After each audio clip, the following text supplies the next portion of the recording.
Bien, si vous voulez, Monsieur le Ministre, je suis un peu embêté avec vous parce que quand je vous entends, parfois sur l'immigration, je peux partager ce que vous dites. Je prends quelques exemples. Sur les Roms, vous aviez dit en septembre que ces populations avaient vocation à retourner en Roumanie et en Bulgarie. On est parfaitement d'accord. Vous aviez dit à peu près au même moment sur la question du regroupement familial qu'il fallait que cette question soit posée. On est là aussi d'accord. Vous avez dit également, j'ai revisionné un débat que vous aviez eu il y a quelque temps, pas très longtemps, il y a moins d'un an, qu'en période de crise économique et sociale, il était normal, naturel, de réduire l'immigration économique, l'immigration de travail, surtout à une époque où nous avons 5 millions de chômeurs et 9 millions de pauvres. La difficulté, c'est que quand je regarde ce que vous faites réellement, là, les bras m'en tombent. Je suis obligé de vous dire que je ne comprends plus. Je ne comprends plus parce que j'ai regardé ce que vous faisiez. Je prendrai 3 exemples extrêmement précis. D'abord, l'immigration légale. C'est à peu près 200 000 titres de séjour. C'est le même chiffre que sous la décennie Sarkozy d'ailleurs. Les proportions sont les mêmes. L'immigration économique, l'immigration familiale, les étudiants, sur lesquels il y a beaucoup à dire aussi parce que vous oubliez qu'il y a une partie d'immigration étudiante qui est détournée de sa vocation originelle. Je regarde également la question des Roms. Et je suis obligé de dire que, mis à part le démantèlement très médiatisé de quelques campements de Roms, et là aussi, vous reproduisez ce que faisait avant un M. Sarkozy ou Guéant ou Hortefeux, la question des Roms est toujours là, les bidonvilles sont toujours là, les campements sont toujours là, et même pire que cela, depuis le 1er janvier dernier, du fait de l'Union européenne, auquel vous êtes soumis comme l'UMP, nous avons ouvert totalement notre marché du travail à la Roumanie et à la Bulgarie. Et puis la question de l'immigration clandestine, c'est le 3e point, très concret, et je regarde, si vous voulez, l'origine principale de cette immigration clandestine, aujourd'hui, c'est le droit d'asile. C'est le droit d'asile, je crois que vous en serez d'accord, vous l'avez dit vous-même, qui est détourné largement de sa vocation originelle lui aussi. Et de ce point de vue-là, je vois les chiffres grimper année après année. Vous annoncez une réforme de réduction, c'est bien, c'est une bonne intention, des réductions des délais d'instruction des dossiers. Mais vous savez que cette réforme, on l'avait déjà lancée en 1987, il y a 27 ans. C'est une sorte de serpent de mer. On voit bien qu'on n'y arrive jamais, qu'on n'arrivera pas au bout, que ce n'est pas la bonne solution. Eh bien, évidemment, on continue de créer une filière d'immigration clandestine. Alors, dès lors, j'ai envie de dire, il y a une double, c'est très simple, il y a une double contradiction entre vos actes et vos propos, et surtout entre ce que vous faites et ce qu'attendent les Français, parce qu'aujourd'hui, les Français très majoritairement demandent l'arrêt de l'immigration, regardant une situation économique et sociale, mais aussi identitaire, avec des problèmes de communautarisme de plus en plus prégnants. Ils réclament, comme nous, une politique beaucoup plus stricte. Et je suis obligé de constater qu'il y a une contradiction entre ce que vous faites et les besoins du pays, les attentes de nos compatriotes. Donc sur l'immigration légale, peut-être, dans un premier temps. Sur tous ces points, je crois que c'est important. Quand on aborde ces questions qui ont été exploitées depuis des années à des fins politiques, je me rappelle d'ailleurs d'une affiche du Front National, il y a peut-être 30 ou 40 ans, qui expliquait 1 million de chômeurs, 1 million d'immigrés. Comme s'il y avait un lien, alors que toutes les études montrent qu'il n'y a pas de lien. Parce que, y compris, il y a des secteurs, comme le BTP, ou la restauration, où nous manquons de main-d'œuvre, ce qui pose bien la question de la formation. Mais je reviens aux sujets qui ont été évoqués. De quoi parlons-nous quand nous parlons d'immigration? Nous ne parlons pas des Français d'origine étrangère. Ils sont Français. Ils représentent aujourd'hui un Français sur 4. Ce sont les Portugais, les Espagnols, les Italiens, les Polonais, les Marocains, les Algériens, les Sénégalais, j'arrête la liste, qui sont venus travailler dans notre pays, qui sont restés, qui ont contribué aux 30 Glorieuses, à renforcer notre économie, notre industrie. Ils sont là. Nous évoquons les étrangers qui vivent dans notre pays. Pour la plupart, je reviendrai sur l'immigration illégale, en situation régulière. Ils sont un peu plus de 5,5 millions, si on veut être précis. Et puis, dans cette immigration légale, il y a ces 200 000 titres qui sont délivrés tous les ans. En gros, Florian Philippot dit c'est trop, il faut ralentir la cadence. C'est ce que vous 200 000, si vous voulez, sous Lionel Jospin, c'était 120 000. Et là, on a battu le record de Nicolas Sarkozy et on continue. Il faut être précis. Il y a 100 000 qui sont liés à l'immigration familiale, pas seulement au regroupement familial, je ne veux pas mettre en cause, et liés aux liens familiaux, un conjoint, un enfant, et c'est encadré strictement par des règles internationales, européennes et nationales. Il faut lutter évidemment contre la fraude, et dans mes priorités, c'est le démantèlement des filières, et au cours de cette année 2013, nous avons démantelé, comme jamais, un certain nombre de ces filières qui organisent l'immigration clandestine et qui exploitent la misère étudiante. Il y a des étudiants, 60 000, donc ça fait 160 000 déjà. Et les étudiants, il faut effectivement les étudiants de haut niveau, parce que c'est important, nous en parlions tout à l'heure, pour l'attractivité de notre pays. Les grands pays de demain, si on veut raccrocher ou ne pas décrocher du wagon des grands pays industriels, les grands pays de demain, c'est sur la connaissance et l'université qu'ils fondent leur compétitivité. Et puis, il y a les régularisations. 35 000 cette année, plus 10 000 dus aux effets extrêmement faibles de la circulaire que j'ai adressée au préfet il y a déjà plus d'un an. Nous sommes à 200 000. Tous ne restent pas là. Tous ne restent pas là. Les étudiants, par exemple, ne restent pas là. Les 16 000 travailleurs qui viennent dans notre pays ne restent pas tous là. Donc, c'est un fantasme.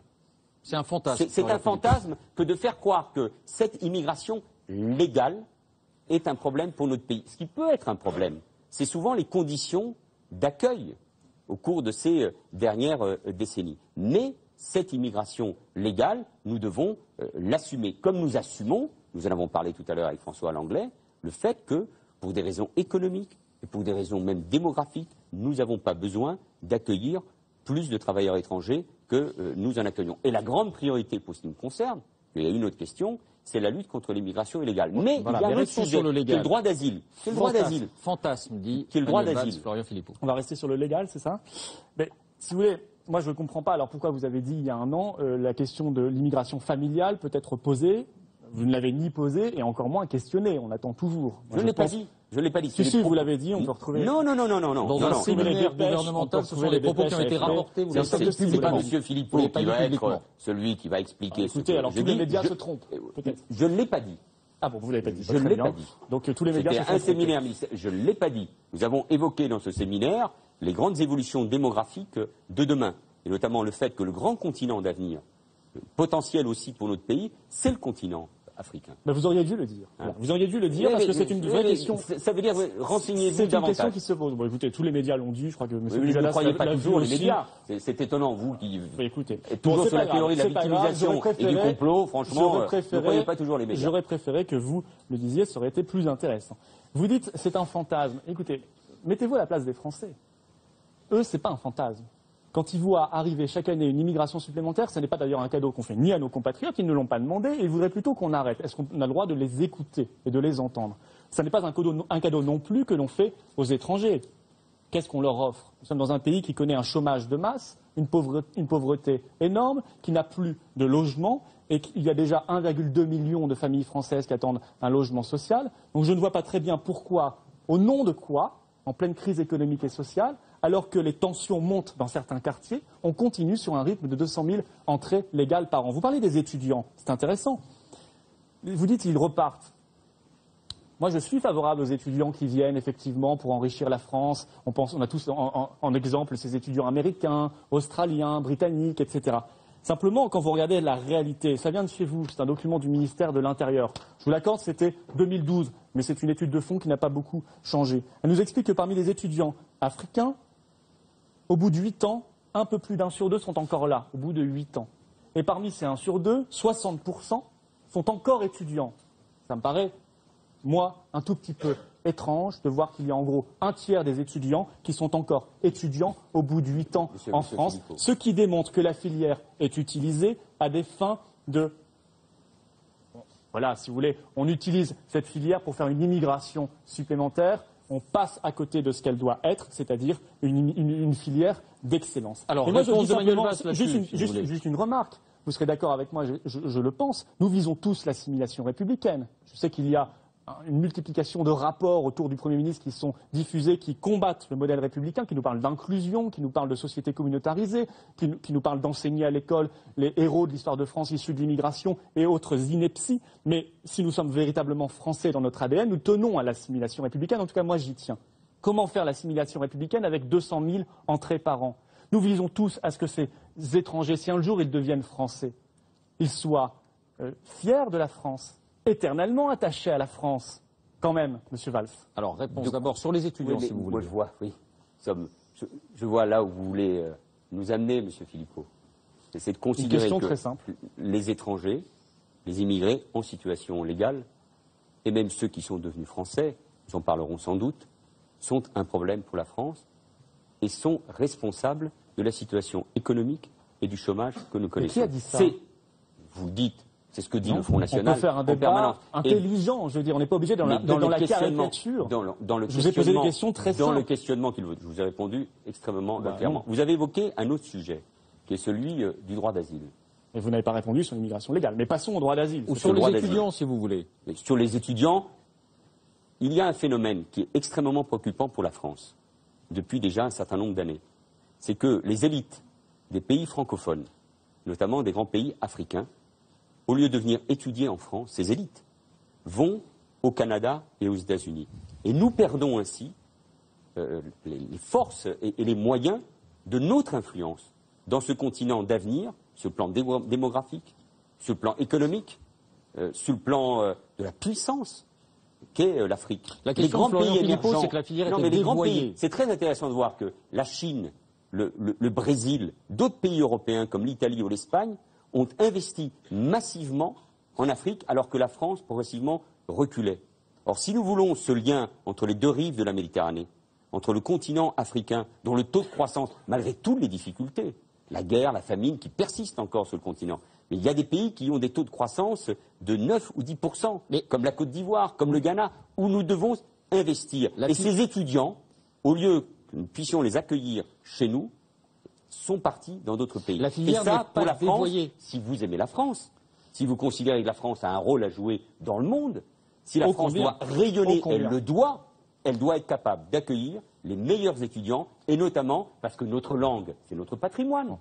Comment pouvons-nous accepter que des étudiants qui parlent français, qui viennent de ce pays, qui représentent un plus pour notre attractivité, partent ailleurs? Et c'est l'honneur de ce gouvernement d'avoir permis d'accueillir de nombreux. Je reviens aux questions. Ça, je suis d'accord avec vous, et j'aimerais que les gouvernements français défendent davantage la francophonie, par exemple. Ils sont très absents sur ce combat-là, et nous le disons depuis nous très longtemps, mais il n'y a pas que vous. Nicolas Sarkozy, avant vous déjà, passé 1 heure dans les sommets de la francophonie, 1 seule heure quand il était président de la République.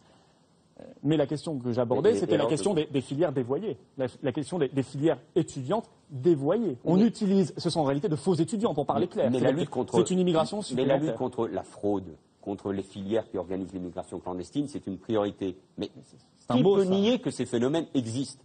Mais de là à considérer que les 60 000 étudiants que nous accueillons sont tous liés à cette fraude et à ces filières, vous faites un pas que je ne peux pas accepter, et qui est encore d'ailleurs contraire aux intérêts même de notre pays. Quand on dit aimer la France, quand on pense qu'elle a un rôle dans le monde, on doit se dire que l'une des priorités, c'est d'accueillir davantage d'étudiants. Le droit d'asile, c'est un sujet difficile, qui ne mérite pas d'approximation.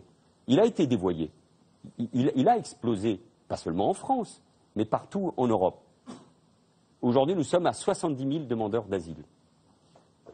Il y a à peu près 20%, un peu plus, de ces demandeurs d'asile qui auront ce droit. Je pense notamment, par exemple, à tous ceux qui fuient la guerre, la faim, et aux Syriens. On n'en accueille pas beaucoup, les réfugiés syriens. Il y a eu plus de 5 000 Syriens qui ont reçu un titre de séjour ou le droit d'asile. Donc ce droit d'asile, il est essentiel. C'est un droit international. C'est un droit conventionnel. La protection que nous devons à ceux qui fuient la guerre et la torture. Mais le vrai sujet, c'est comment nous traitons ceux qui ne recevront pas le droit d'asile. Et les procédures aujourd'hui sont tellement lentes que ceux qui ont fait cette demande restent en moyenne 18 mois et parfois beaucoup plus. Donc dans la réforme que nous allons présenter au Parlement au cours de cette année 2014, il y a réduire les délais d'attente, passer de 18 mois en moyenne à moins de 9 mois, organiser un accueil beaucoup plus directif, et notamment pour ce qui concerne l'hébergement, et ceux qui n'auront pas reçu le